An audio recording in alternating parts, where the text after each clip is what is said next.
EU puts a 15% tariff on imported medicines from Europe. How do you stop the drug makers from passing along those costs to people on Medicare and Medicaid? Guys, I'm off the grid for August, but something actually super interesting happened, and I can't wait to hear about it when I get back in September. I want to start on drug costs. The president put this 25% tariff on India, big drug producer.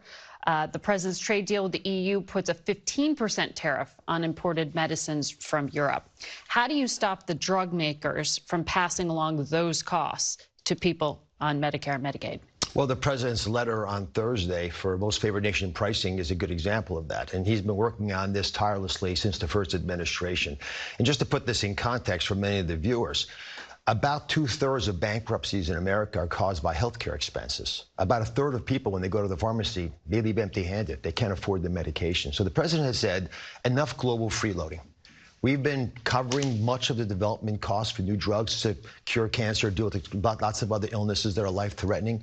It isn't time for the American public to understand that we should not be paying 3 times more for the exact same medication in the same box, made in the same factory. So the president's saying, equalize it out. Let's use a model that's worked, for example, for external threats. That's what NATO did. Everyone has to pay a little more.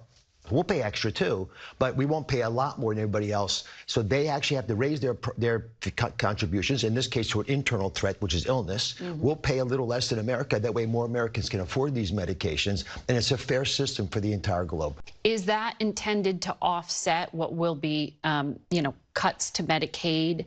And do you know, if the companies are actually going to follow through on this? Like, how do you actually strong-arm them into doing it? Well, just get the numbers correct. We're putting $200 billion more into Medicaid. So we're actually investing in Medicaid. Costs are going up. So. Costs are going up, but there's been a 50% increase in the cost of Medicaid over the last 5 years. So I'm trying to save this beautiful program, this noble effort to help folks, giving them a hand up. And as you probably gather, if Medicaid isn't able to take care of the people for whom it was designed, the young children, the dawn of their life, those at the twilight of their life, the seniors, and those who are disabled, living in the shadows, as Hubert Humphrey said, then we're not satisfying the fundamental obligation of a moral government. And this president has said over and over that he believes that it is the wise thing and the noble thing to help those who are vulnerable. And every great society does that. We're going to as well.